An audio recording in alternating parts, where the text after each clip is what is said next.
Ninguém duvida que a motocicleta é uma das grandes alternativas para a solução do trânsito nas grandes cidades. Porém, isso só é possível por causa dos corredores por onde elas trafegam. Então, como equacionar esse dilema? Para isso, trouxemos na nossa garagem Momento Moto o advogado e motociclista César Augusto, Cezinha, presidente do Carpe Diem Mototurismo. Tudo bem, Cezinha? Tudo bem, Dino, e você? Tudo bem. Cezinha, nosso assunto é segurança como sempre. E eu sou perguntado quase todos os dias a respeito do corredor de trânsito. Eu gostaria de saber de um advogado, pode ou não pode andar no corredor? Veja bem, Dino, o Código de Trânsito, que é o que regulamenta o tráfego de veículos automotores, no seu artigo 56 proibia motocicleta no corredor, no famoso corredor. Mas o então presidente Fernando Henrique Cardoso vetou esse artigo. Então pode-se dizer que a motocicleta pode sim circular no corredor. Há uma regra no Código de Trânsito que você precisa respeitar a distância frontal, lateral dos veículos. Então o que acontece? Temos hoje em dia a situação de que a polícia, principalmente em rodovia, tem multado motocicleta por não respeitar a distância lateral entre os veículos, uma distância segura. Isso gera muita discussão, porque o que é uma distância segura? 1 metro, 1,5 metros? Se o cidadão conseguiu passar os veículos e não aconteceu nada, então ele estava numa distância segura. Mas pode-se dizer que não é proibido andar no corredor. Tem uma foto aqui muito interessante que eu gostaria de mostrar para todos. É uma foto da Indonésia. Pessoal, dá uma olhada nisso aqui, ó.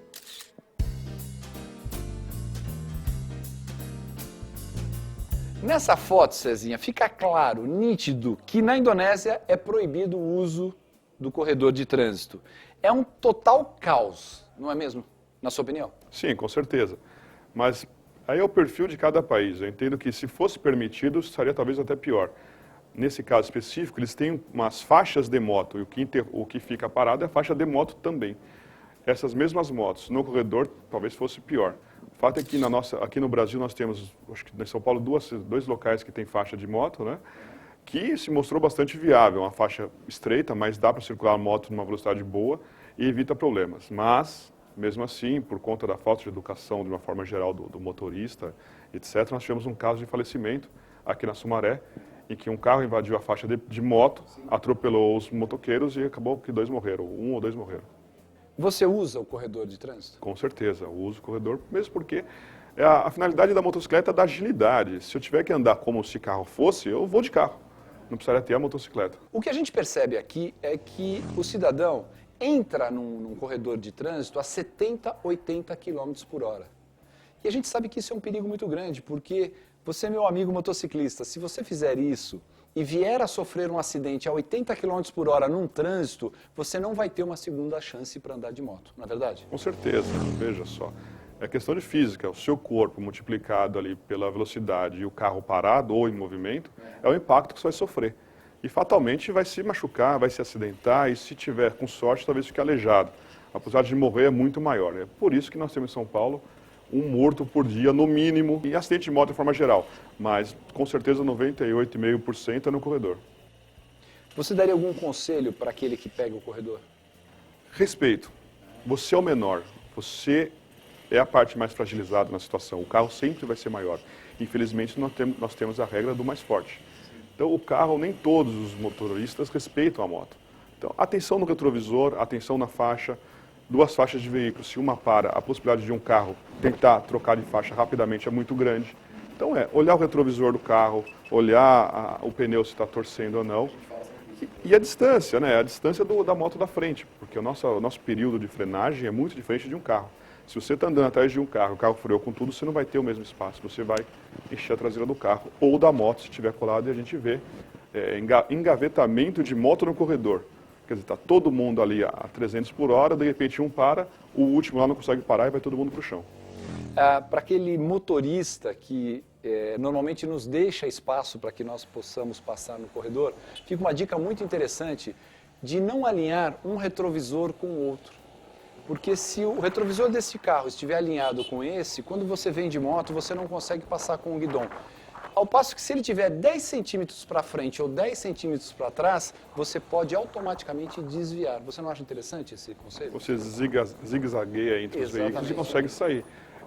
Isso parece tão elementar para a gente, mas não é o que acontece.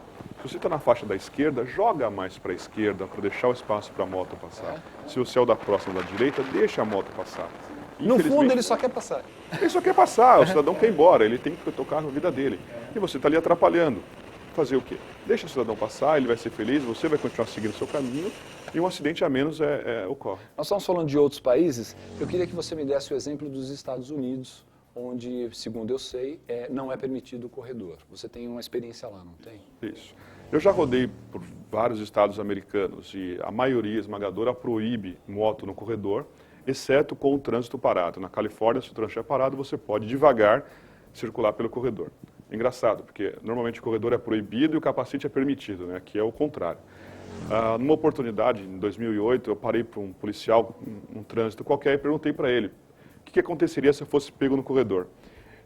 Eu nunca vou esquecer o espanto que ele teve, como o corredor, se você não morrer, você vai tomar multa, porque na cabeça dele era inconcebível que uma pessoa com uma Electraglide, uma pessoa com uma moto grande daquela conseguisse circular entre carros, coisas que pra gente aqui em São Paulo é uma coisa extremamente normal. Bacana.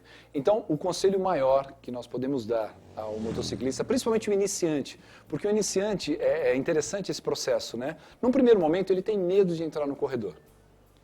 Depois ele se aventura a primeira vez no corredor. Depois ele sente adrenalina por andar no corredor. E daqui a pouco ele perde total controle disso, né? Ou seja, no primeiro acidente que ele tiver, esse acidente pode ser fatal. É o respeito. Respeito às leis de trânsito, respeito a si mesmo, porque você vai ser o prejudicado. É basicamente isso. Se ele tiver noção de respeitar a velocidade, a moto, o contexto, o trânsito, ele vai ter uma velocidade compatível com o que deve, o bom senso, e vai evitar um acidente. Cezinha, obrigado pela sua presença aqui na nossa convite, garagem Momento Moto. Obrigado pelo convite.